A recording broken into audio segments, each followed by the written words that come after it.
to for the first of a series on new product development. We are very fortunate to have an expert who happens to be in our Cleveland office, Dave Lupian, and he will be presenting the session today. I will note that you will get a copy of the slides and a link to the recording within the next couple of days. So you don't really need to take notes. You will have those things very quickly. So I am going to turn it over to Dave and let him get started. So David. Well, thank you, Anita. Good afternoon, everyone.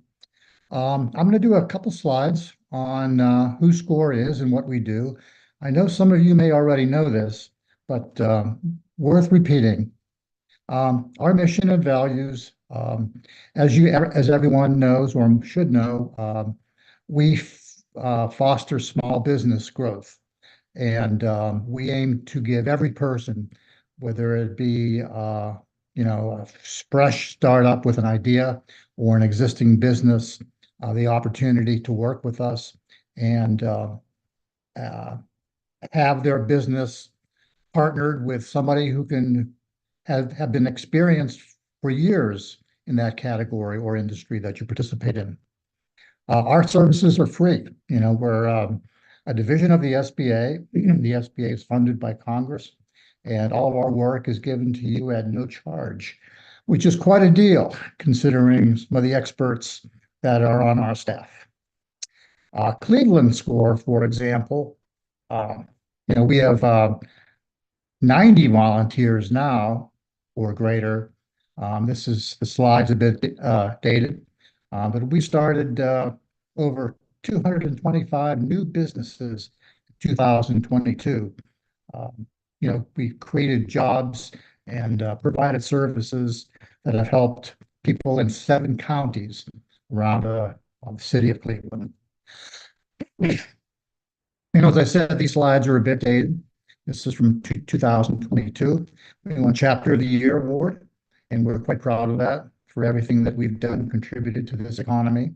And I'm sure other metro areas that you folks are in also have great metrics similar to what we have.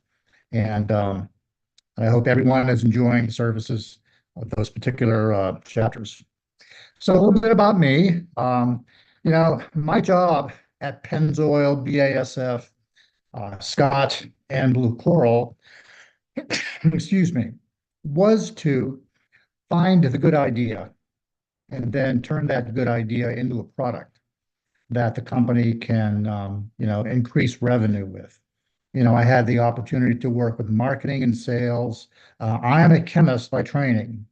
So my first job with BASF, I was in the laboratory, but then eventually migrated out of the laboratory and worked with technology transfer and marketing after a while.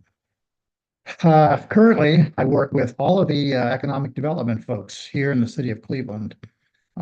Cleveland State University has a wonderful group called the Weston Ideation Center, where they take students and teach them right at the college level how to be an entrepreneur. And SCORE, of course. Some of you have jumpstart franchises within your metro area. So that's always an excellent, excuse me, opportunity to partner with a group that could plug you directly into venture capital and the opportunity to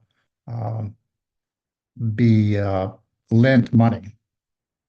So let's talk about part 1, identifying and developing your idea.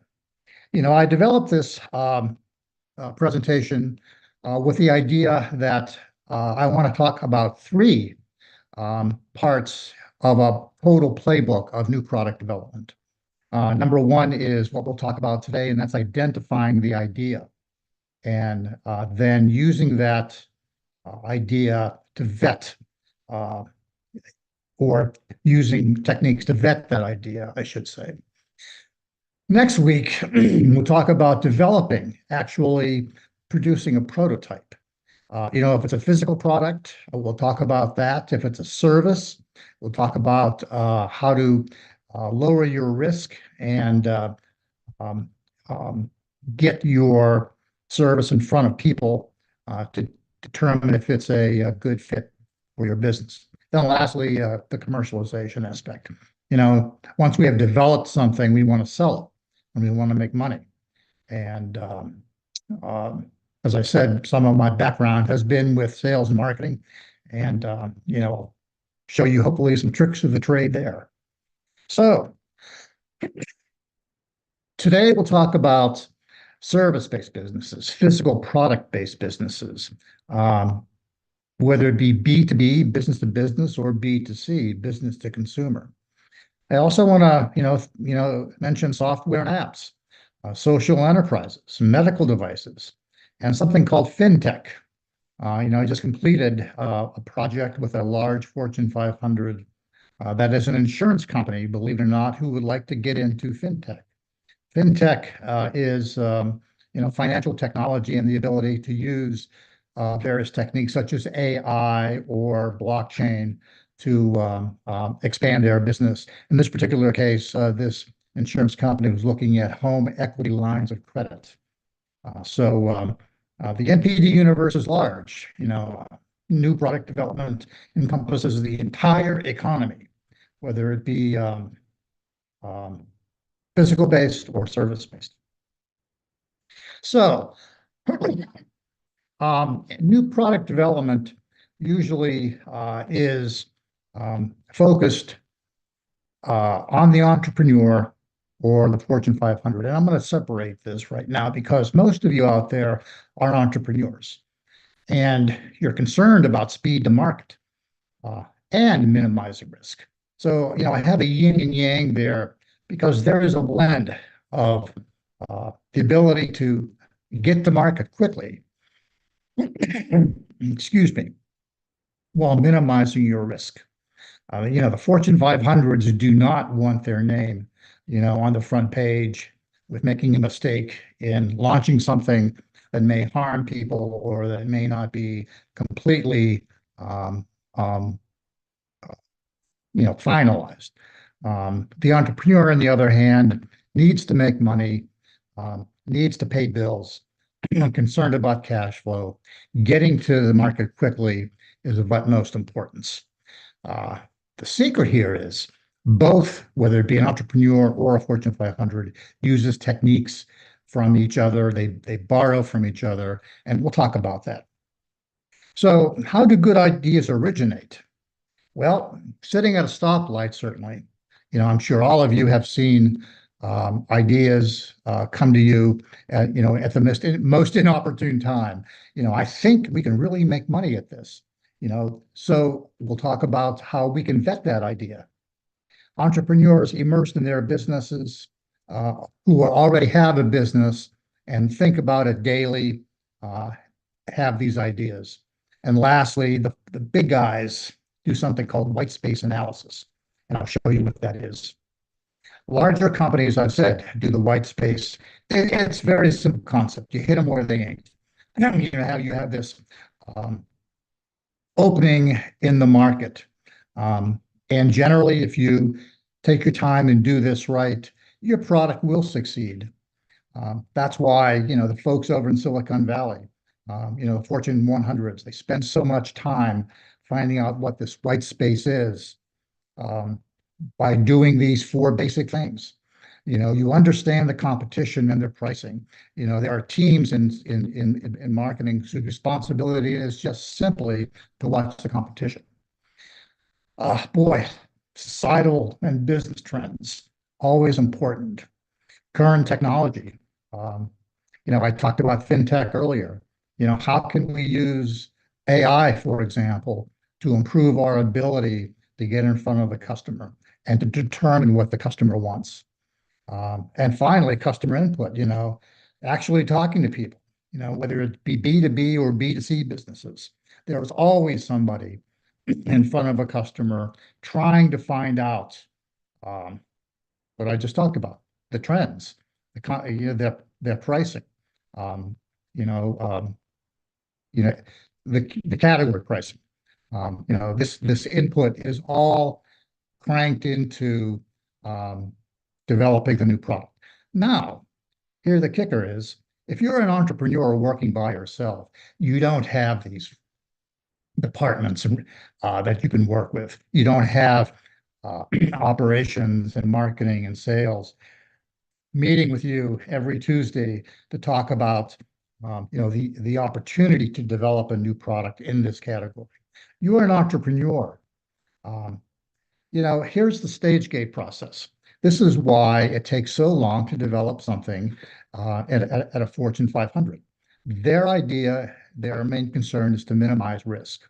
So each stage of this process has a screen to it.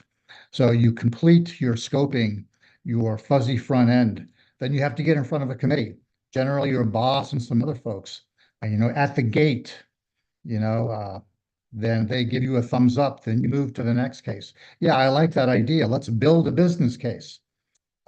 So you move to the next gate. All right, we have a business case. How do we develop this? So after about 6 months or 7 months, they're in development. And you hear a lot of people in large companies just simply say, boy, why does everything take so long? It's because your boss and his boss wants to minimize risk. However, the entrepreneur, the idea often comes first. As I said, you could be taking a shower. You could be sitting at a stoplight. Excuse me. And you'll have the new product idea. Well, generally, you simultaneously build a business case while launching. And you can do this. It's very easy. You can pivot, tweak, move back a step, move 2 steps forward very easily. You may be a one-man band, you may be 2 or 3 people in the company, but you're so close to your customer, you're so close to your factory possibly that you can make a prototype and get it in front of a customer within days. And the entrepreneur is concerned about risk, but often that entrepreneur wants to get to market fast, as I said, and generate cash as quickly as possible. All right, so we're taking a shower, and we have that idea. Our first question is, I want to lower my risk too.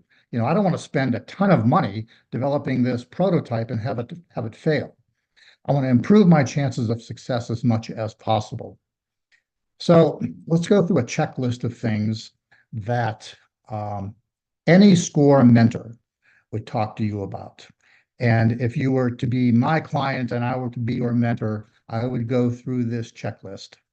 And the first thing that I would ask you is, does your idea solve a problem? Can you identify a pain point? So here's the kicker. You may think it's a problem, but you have to find out if other people think it's a problem too. That is probably the number one failure point with entrepreneurs and new ideas. I think this is a problem, and I'm going to go ahead and and create a product to solve this problem. However, I can give you 3 or 4 examples right now, excuse me, that I won't go into, where entrepreneurs have spent thousands of dollars to identify a solution to a problem that does not exist. Only in their mind did it exist. They didn't do any customer discovery. Number 2, and again, I can't think of how many times I've talked to people who have a great idea that's already been developed. Somewhere, somehow, or I'm sorry, somewhere, this idea exists. You have to do your homework, and I'll show you some websites, and I'll show you some tricks of the trade that can get that idea vetted pretty quickly in that regard. Have you talked to others about it? Now, you don't have to give your idea away when you talk to others, but you have to build your concept, and they will give you feedback. Generally, what you do is you talk about the problem.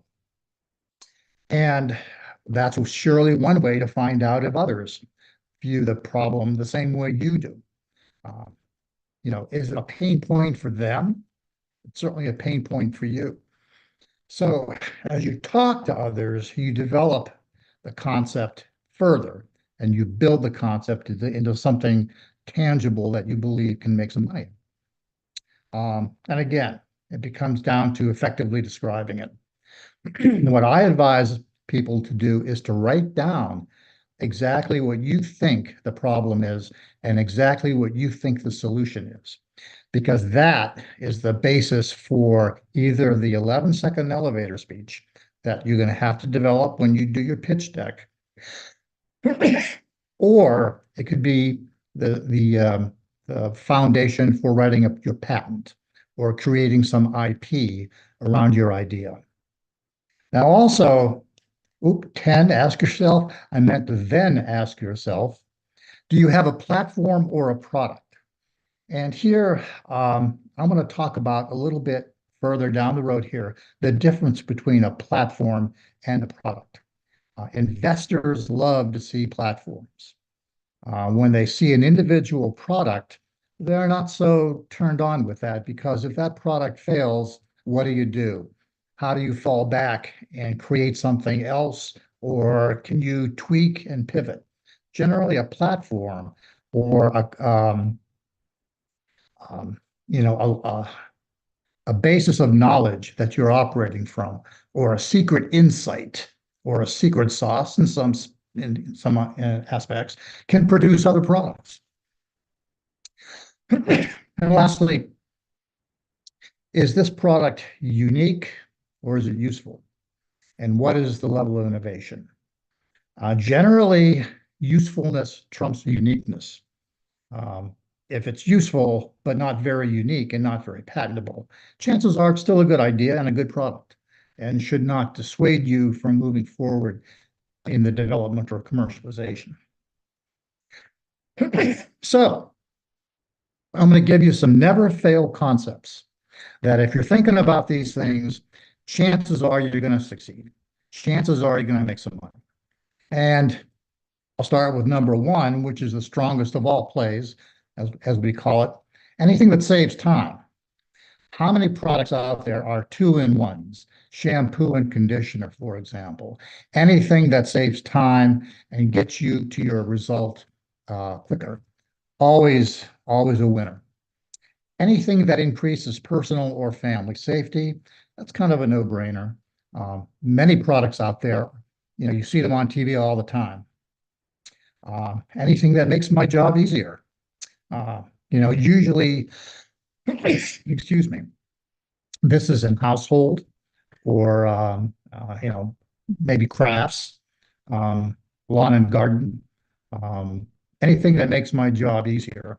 You'll see these products at Lowe's, Home Depot, and generally retail such as that. Apps. Why does everybody want to design an app? Apps provide critical information. Things that we would normally have to search for are now in front of us in a microsecond. There are apps, Waze, WAZE for traffic. It tells you immediately the quickest way to get there and if there are any cops between you and your destination. Is there any construction between you and your destination? So providing critical information, always important. Personal comfort and health, no brainer there. Superior performance over what is currently available. And that is kind of a no-brainer. Again, household products all the time, software all the time, medical devices all the time, just superior performance. And lastly, sexier look. Detroit, the OEMs, they've made their entire, history on providing better design the next year. It's just a better looking car, newer features. So in your product design and your thought process. Anything that uses those concepts probably will be a winner. As an example, here's one of the most successful product launches in the last 3 years. Skechers. It simply answers 5 of the never fail concepts. It just allows you to get your shoes on quicker. Yeah, very simple concept. Who wants to bend over and try to struggle with uh, forcing your shoe or your foot into a shoe with a shoehorn? Um, and Skechers answered that. Brilliant. All right, let's move on to number 2. Are you the first one to think of this idea? All you have to do, boy, 30 years ago, if I had a new idea, I would spend weeks trying to see if others had thought of this also. Now you just go to Amazon or YouTube. If it's a product, geez, it's going to be on Amazon, certainly on YouTube. Plus, you could see it. You could visually see what the other guy's doing. USPTO.gov will tell you if something is patented or trademarked. More importantly, it will tell you if that trademark or patent is current. Many times you see something that's already trademarked. You think you have a great idea for a product name, but it's trademarked by somebody else, but it's not in use. They let it lapse because you have to sign up yearly to keep that trademark. And a lot of folks, had a product in 1998, but the company maybe went out of business or the company was sold, and that trademark has been left fallow. So you can jump on that and that can be your trademark. I always like to buy the competitors' products that's close to my idea. That way I can get an idea for pricing. I can get an idea for how they make it and see if I can't steal anything. But buying the competitors' products is always a good idea. And lastly, and most importantly, trade shows. Oh boy. Just simply walk the show and see who the movers and shakers in the category or the business. Back to quick checks on the web. Here are some um, websites you can, as Anita said, she will give you these slides, but free patents online, Google Patents. Boy, a 2-second search can tell you exactly um, if somebody's been in this space working, and these will help you out, hopefully. So, talking to others. I like to, stress this aspect of new product development because it's really overlooked. The whole idea of communicating and building your concept and rounding out what you believe is the solution to a problem is probably one of the most important aspects of new product ideation. As I say here, you're going to get positive and negative responses. Of course you will. Don't worry about the negatives. Use those negatives to practice selling your idea, because you're going to be overcoming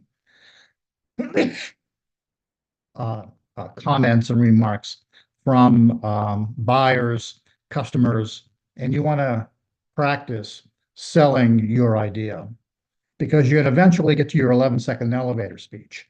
And the 11-second elevator speech is the precursor to your value proposition. In many ways, you can look at the 11-second elevator speech being something you might change or tweak within a week. You're going to be changing it around.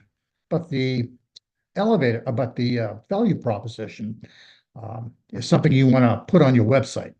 It's that tag that separates you from your competition. The little hint there is when you talk to people, you don't have to mention the idea. Just simply ask questions on how the customer uses the product or the problem itself. by uses the current product, I'm sorry, um, or uses a product similar to what you're trying to develop, but it may not be incomplete, uh, completely like your product. So there are tricks of the trade there. You know, you don't have to mention the idea and give it away, just kind of talk around it. When in doubt, keep talking and brainstorming. Use your listening skills, lend their input, um, because ultimately you want to improve your idea. All right, when you have a solid concept, um, you must absolutely do customer discovery. It is done. It doesn't matter if you're working for Procter and Gamble, Sherwin-Williams Paint, or you're a lone entrepreneur trying to start a company. You have to locate your target customer, what you believe is your target customer, and then prove to yourself that this customer will buy your product. Excuse me. And it's just simply called customer discovery because you'll learn all kinds of things, how to price, how the customer uses it, what size do they want your product to be delivered in, or if it's a service, how do they want to, use the service, whether it be a delivery service or even, a plumber, HVAC, you're providing a service, kind of like feel it out before you launch. So, as I said, it identifies your customers and asks, will somebody really pay for this? And how will they use the product? Because ultimately, you will be responsible for the pricing and how the product is used. Is the product sprayed on? Is the product rubbed on? If it's a cosmetic or a personal care product, for example, what does the customer prefer? And here's the number one truth about customer discovery. You think you're on the right path, but generally the customer tells you, I like your idea, but I wanted to see it. I want to see something like this. Or if it was only this size and this color, I prefer that, most uh, if I were to spend money for this. So pivoting is good. And the more you do it, the better, actually.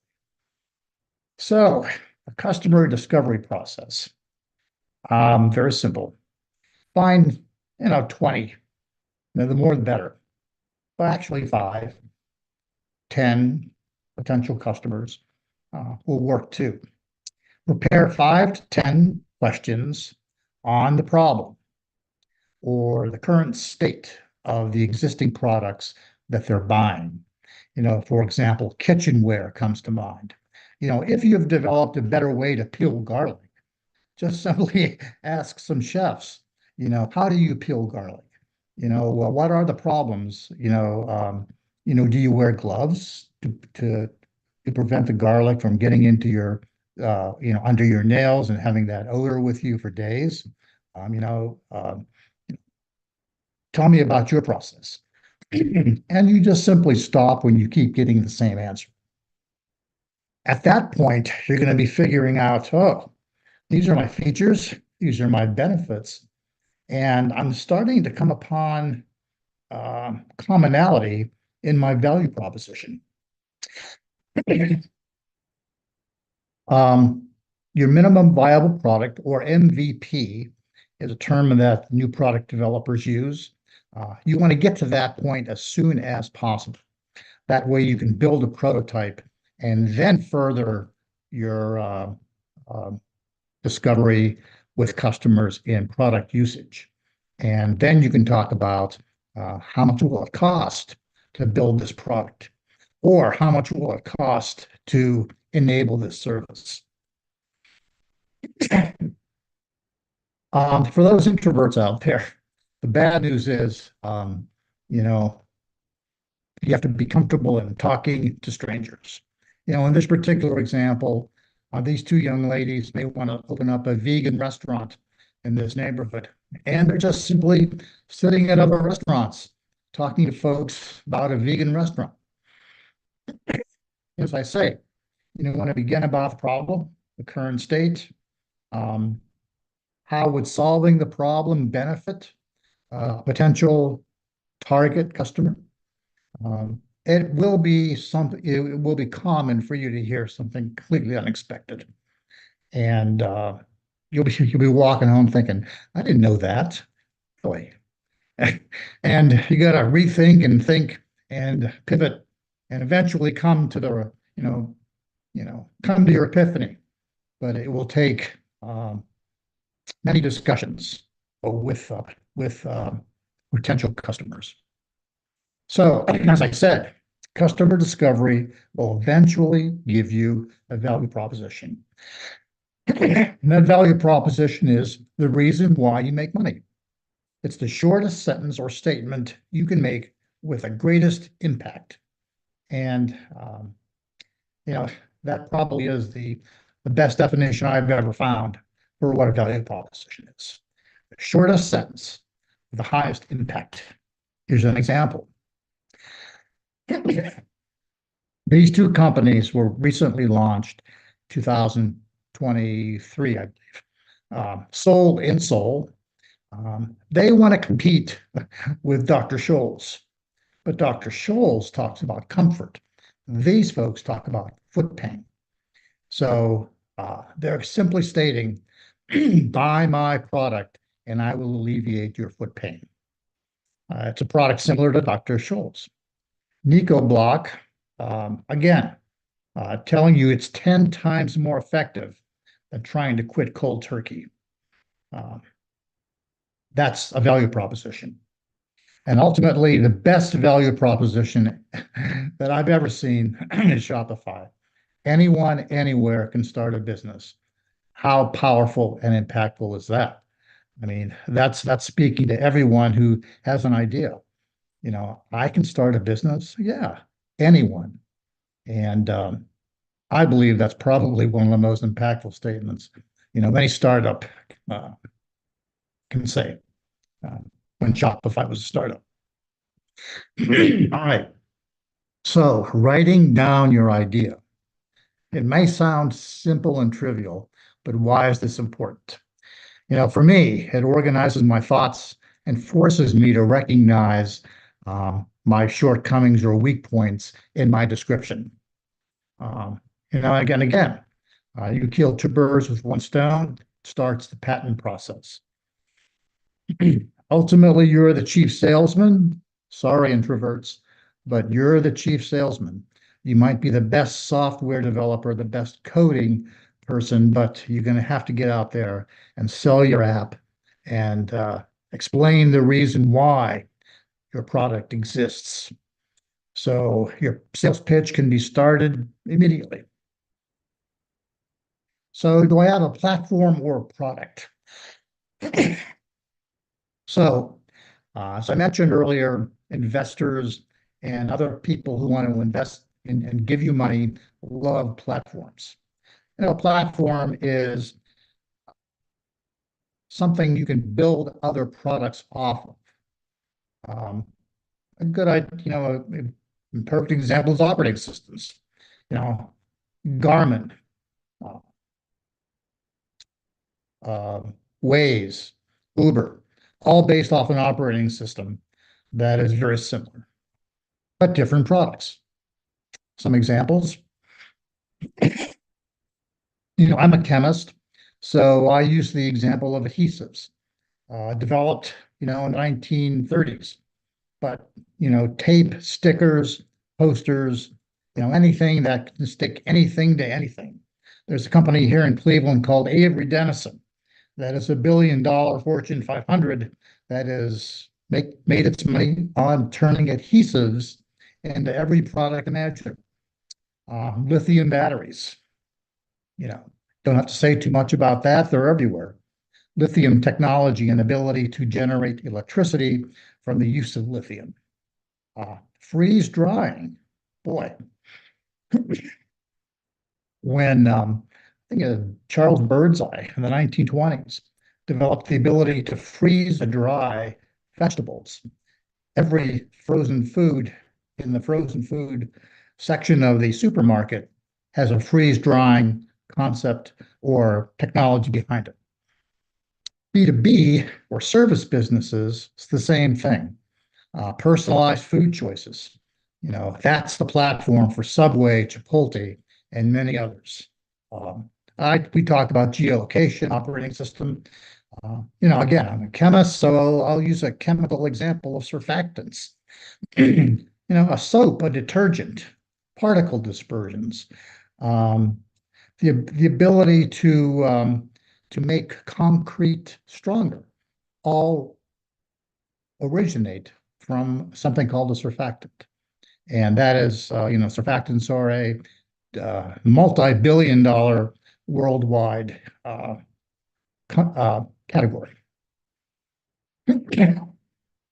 Do I need a patent? Well, not you do not need a patent. However, if you want to license your technology, yes, you need a patent because that's something that is a tangible something that you sell, the patent. However, if you just want to start a business, you have to find something that's useful. However, if it's useful and unique, then you're getting into some really interesting territory here. The Apple iPhone, perfect example, but that will acquire investment interest. The death zone. I had one guy tell me about how he paces the hallway. If it's somewhat useful and somewhat unique, it doesn't have a killer application anywhere. It's just a pretty cool thing. But, does it solve a whole bunch of problems? No, really. Is it fun to you? Yeah, sort of. You have this, well, type of attitude behind it. And that's usually, should I or shouldn't I? Should I spend money on it and pursue this idea or, not? And you could lose a lot of sleep as an entrepreneur or new product developer if you're sitting in that death zone. So let's talk about getting a patent.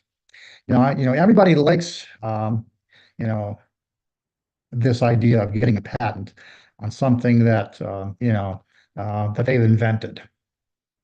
Um, so if you think you have an idea and you've done your homework by looking at those websites that I showed you, um, create a one-page Word document. Title it. Um, First paragraph is your background. Describe the category and explain what the problem is.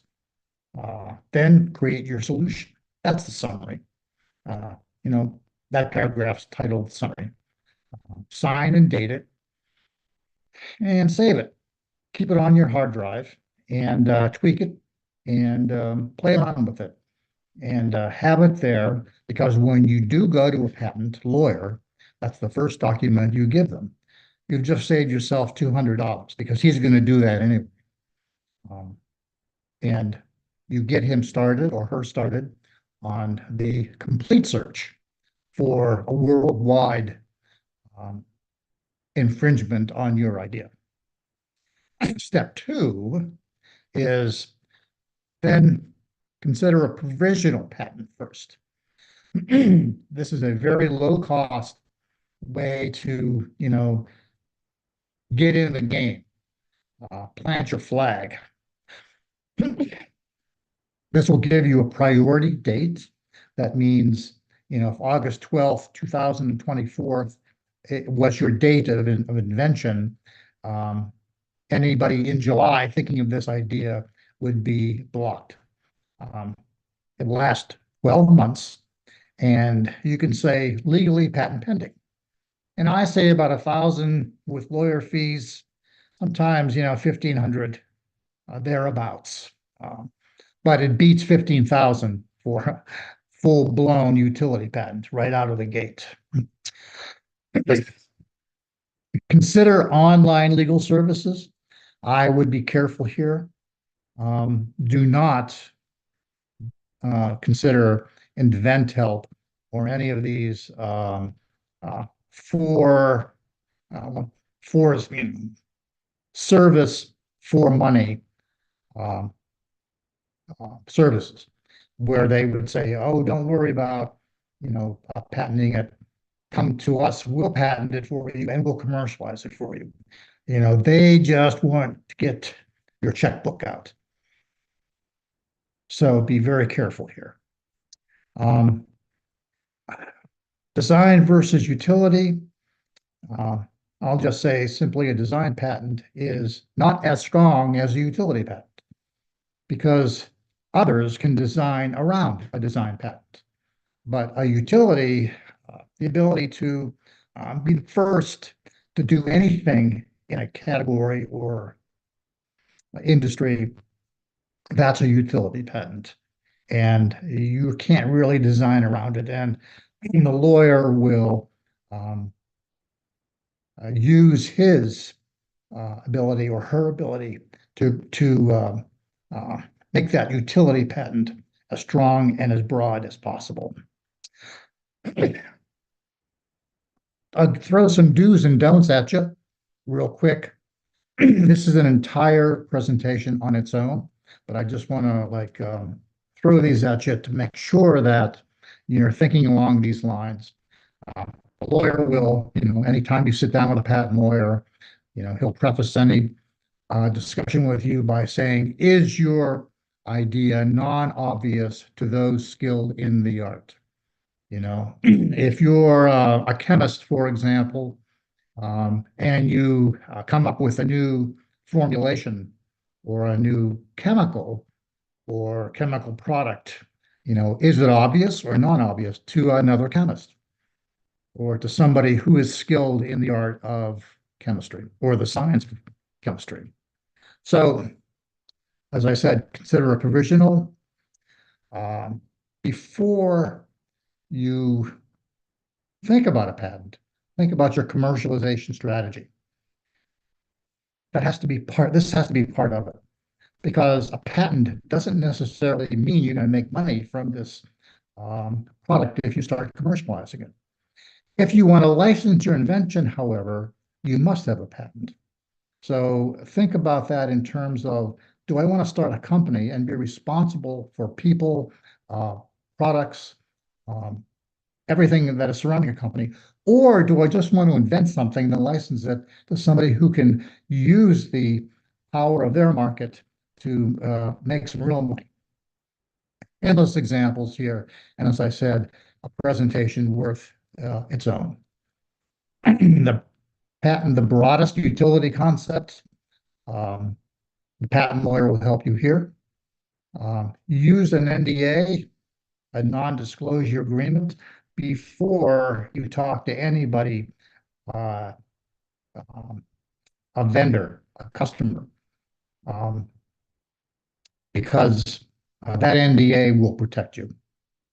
And lastly, really decide in the earliest concept or in the earliest development of your concept, what exactly are you protecting?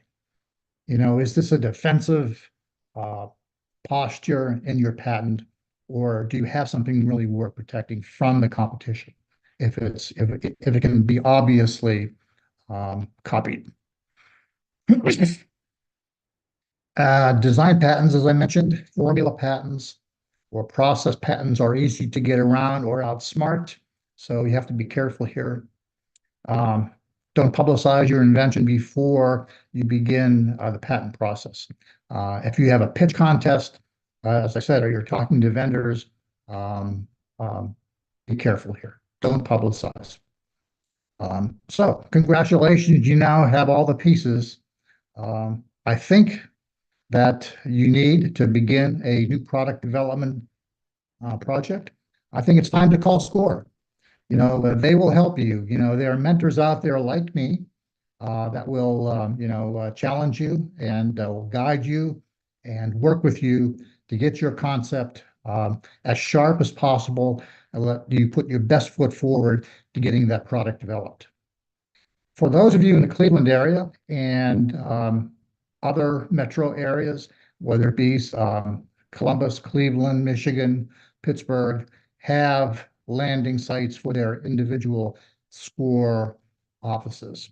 Just simply find a mentor, and let's start working together. So next week, we're going to talk about getting into the workshop and developing your idea into a product. This could be a physical product, it could be an app, or it could be a service. So I hope to see you all next week. And with that, thank you. And if you have any questions, I'm here for you.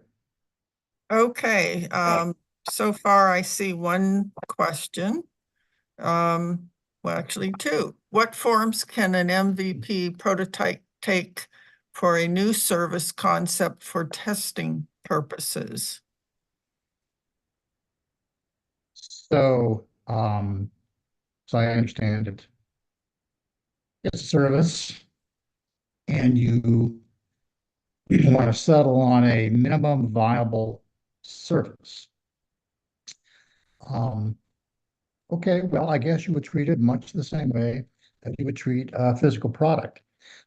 You would talk to people about the best way that the service would be delivered, and try to find pricing attached to that service or associated with that service. It's very straightforward in the customer discovery process. You're just simply asking questions. And if I can take this one step further, you might want to set up a scenario, um, a, a play scenario of delivering the service, and invite family and friends to watch the service being performed. I hope that helps. I'm sorry if I don't quite understand your concept. Maybe you can email me further if you'd like, but I hope that helps. Okay, Steve Lentini wants to know if he can set up a private call for advice on several of his ideas. No issues if there are fees involved. I don't know if you would like to have him contact you directly, or we should send him to our website. Well, sure. Steve, the best way to do this is, I don't know if you are, if you're a SCORE client already, um, but if you are, you can just simply, find me through SCORE, and, we can talk through that format. Um, if you want to hire me to help you, um, probably the best thing to do is to just simply work through SCORE, since we met through this seminar. And I would gladly talk to you. I will put in the chat our website and how to go about requesting a mentor. So this would apply to any of you.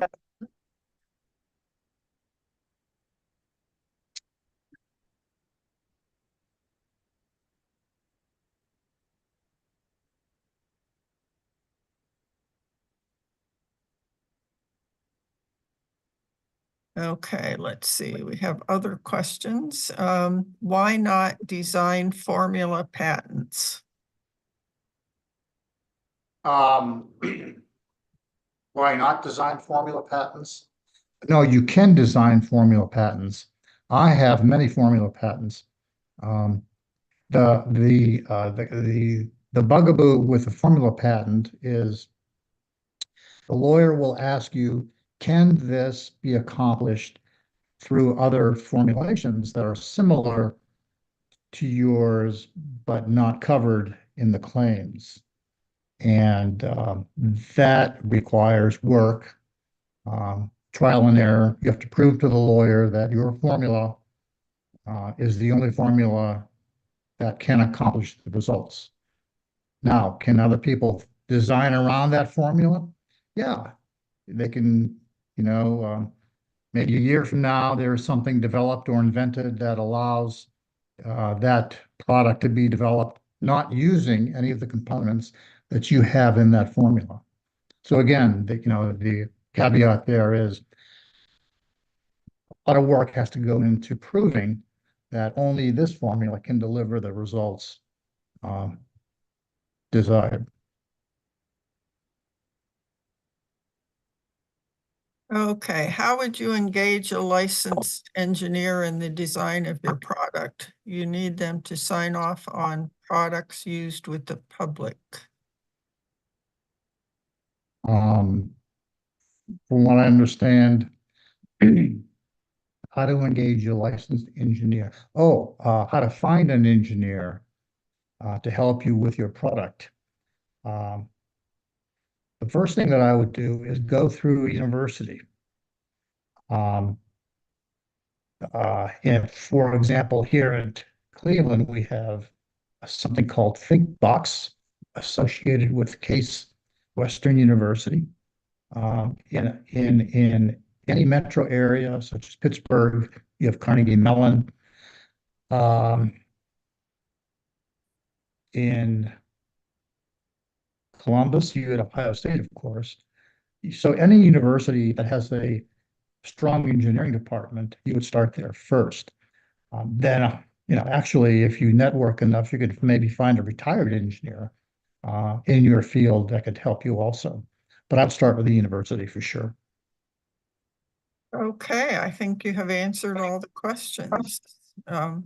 So thank you all for attending. We expect we'll see you next week at the same time and look forward to completing the session. So have a good day.